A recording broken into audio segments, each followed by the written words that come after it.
Bonjour à toutes les jardinières et bonjour à tous les jardiniers. Je suis vraiment très heureux de vous retrouver aujourd'hui, sachant que vous êtes de plus en plus nombreux à suivre notre chaîne. Je vais essayer aujourd'hui de répondre aux questions spécifiques que vous n'avez pas manqué de poser. Là, un sujet important qui est celui des pommes de terre. Et là, j'ai quand même un certain nombre de questions auxquelles j'ai essayé de répondre, bien sûr, au fur et à mesure sur le site. Mais là, il y a des questions qui reviennent quand même assez souvent ou qui sont assez proches. Alors je me suis dit, écoutez, autant reprendre un petit peu les questions et apporter une réponse qui sera une réponse collective, ce qui n'empêchera pas les questions individuelles, mais qui peut répondre au plus grand nombre par cette vidéo. Donc on va y aller et on va parler des pommes de terre. Première question, les pommes de terre, quand faut-il les planter? Ma réponse est avril-mai, mais on peut commencer dès le mois de mars pour les variétés précoces. Faut-il les faire pré-germer? Les faire pré-germer, c'est les mettre dans une salle dans le noir avec un peu de lumière pour permettre aux germes de démarrer et de se retrouver plus facile à progresser pour le cycle de culture. Donc oui, on raccourcit le cycle en faisant ça et on a tout intérêt à le faire. On peut gagner un mois facile avec ce procédé-là, voilà, puisque ça va stimuler la végétation et ainsi la croissance. Comment augmenter la récolte des tubercules? Alors, supprimez d'abord les fleurs au moment de la floraison. Un mois avant la récolte, vous supprimez les fleurs et là, vous allez augmenter la production de tubercules. Ça, c'est important, donc je vous invite à le faire. Et puis, il faudra aussi un peu arroser à cette période-là, mais pas tellement avant. Si vous avez bien paillé, vous n'aurez pas besoin. Mais à partir de juin, pensez que les fleurs vont se développer, c'est là qu'il faudra arroser pour que le tubercule en profite au maximum à l'apparition des fleurs, et donc à peu près un mois avant la récolte. Alors, autre question qui nous vient du centre de la France, quel rendement de pommes de terre peut-on espérer? 60 à 90 jours après la plantation, mais ça c'est en fonction des variétés. Alors le rendement, ça va de 2 à 5 kg au mètre carré. Et donc vous allez me dire ça fait une grande fourchette, mais ça dépend aussi des variétés, c'est sûr. Quand récolter ces pommes de terre? Ça évidemment c'est variable selon l'état des plantations, bien sûr. Il faut tenir compte des variétés, bien sûr, parce qu'il y a des variétés qui sont plus hâtives ou plus précoces que d'autres. Le signe qui est commun à toutes, c'est quand le feuillage commence à jaunir. Il faut le faire sans attendre le dessèchement complet des feuilles, bien sûr. Dès que vous voyez que ça commence à se dessécher, ça veut dire que c'est bon. Alors on demande aussi, est-il utile de les pailler? Et quand? Alors ma réponse est oui, mais au moins 10 cm de paillis. 10 cm, pas moins. Dès la plantation, ou 8 jours après. Si vous êtes dans un sol assez froid, une terre un peu argileuse, je vous conseille de le faire que 8 jours après, le temps de permettre au sol de se réchauffer un petit peu. Parce que les terres argileuses sont toujours des terres plus froides, évidemment. On le fait, si on est dans un sol moins argileux, on peut pailler dès la plantation, et voilà. Et si on paille bien, suffisamment, on n'aura pas besoin de pratiquer le butage. L'opération consiste à ramener de la terre de chaque côté, puisqu'on aura le paillis qui fera ce rôle. Et ce sera beaucoup plus facile aussi pour la récolte.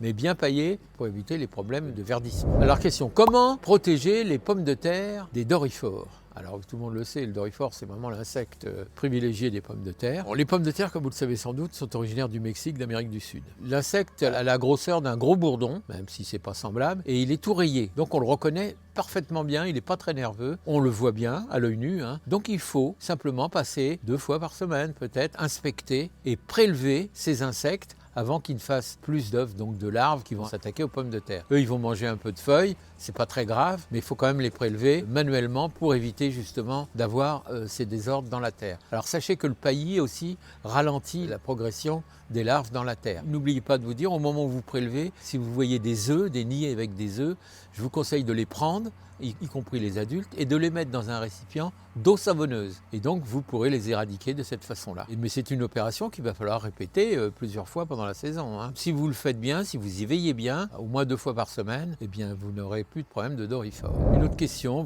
qui nous vient de Bretagne. Quelle exposition est-elle nécessaire pour la culture des pommes de terre? Écoutez, pour la pomme de terre, il ne faut pas hésiter à les mettre en plein soleil. C'est évident. Elle apprécie. Mais si vous avez un secteur qui est un sol bien drainé, qui est assez profond, riche, vous pourrez les mettre même à mi-ombre, si vous avez, pas à l'ombre complète évidemment, c'est pas une plante d'ombre, mais privilégiez une exposition ensoleillée ou mi-ombre, comme je viens de vous le dire, partiellement mi-ombre on va dire. Cette plante est une potagère qui est très frileuse. arrose. Bien sûr que si vous les plantez tôt, vous pensez que vous allez récolter plus tôt, mais ce n'est pas une évidence. Et si vous les avez plantés un peu tôt et qu'il y a encore des gelées matinales, pensez à les protéger avec un voile. Surtout si vous plantez en mars, il y a encore des gelées matinales qui ne vont pas détruire les tubercules, mais qui vont fortement endommager les feuilles et ralentir la croissance de l'ensemble. Donc, vous voyez, en plantant très tôt, on doit protéger, on n'est pas sûr d'avoir une récolte plus abondante. Donc, y réfléchir, quoi. Comment planter les pommes de terre? Voilà, c'est la question.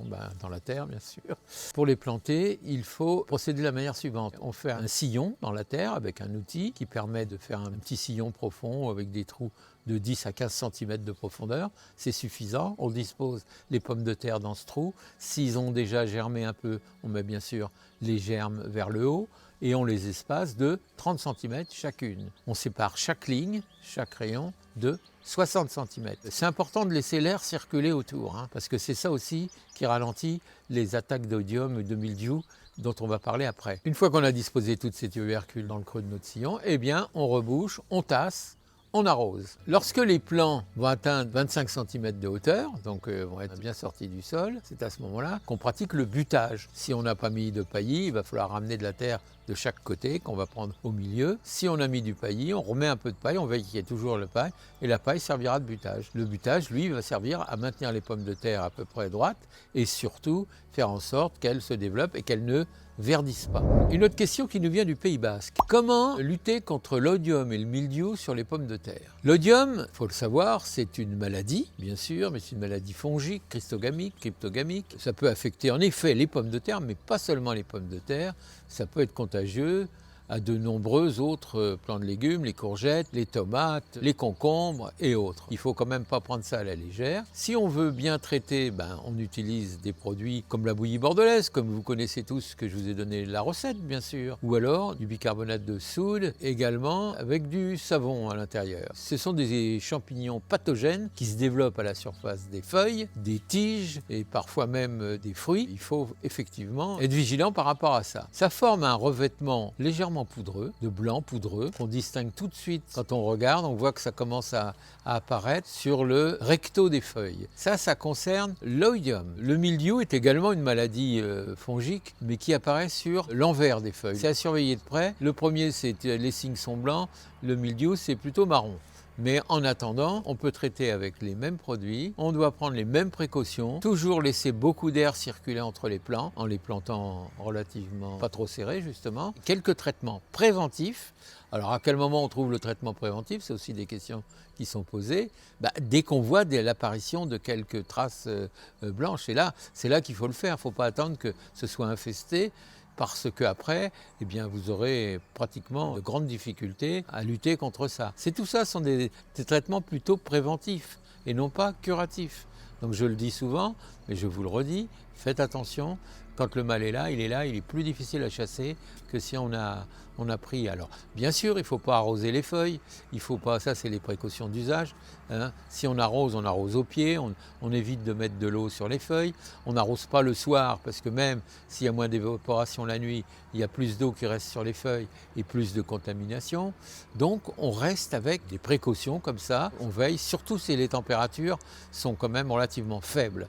Donc ça, c'est sûr, si vous laissez de l'eau sur les feuilles toute la nuit, le lendemain, sachez que l'oïdium et le mildiou vont pouvoir commencer à faire leur effet. Donc, c'est dit, un homme averti en vaut deux, et vous-même en valez quatre. Dans les précautions à prendre aussi, c'est la rotation des cultures, c'est-à-dire ne pas faire des pommes de terre tous les ans à la même place, faute de quoi vous allez cultiver en même temps les maladies et les problèmes. Donc c'est pas le but c'est d'avoir des plantations saines. Si vous avez opté pour du plan certifié, comme je vous l'avais conseillé, vous serez beaucoup mieux protégé parce que ce sont des plants qui résistent beaucoup mieux aux maladies, aux prédateurs. Pensez-y, même si vous achetez votre plant un tout petit peu plus cher que ce que vous voyez en magasin, dites-vous que vous vous y retrouverez largement. Et surtout en les espaçant suffisamment quand on les plante. Alors vous trouverez en jardinerie des tas de traitements chimiques qui vous permettront d'éradiquer l'oïdium. Je ne dis pas que c'est mal. Nous, on essaie d'être au plus naturel possible. Donc, on fabrique des solutions maison, comme je vous l'ai dit. Et c'est comme ça que nous, on veut travailler. Mais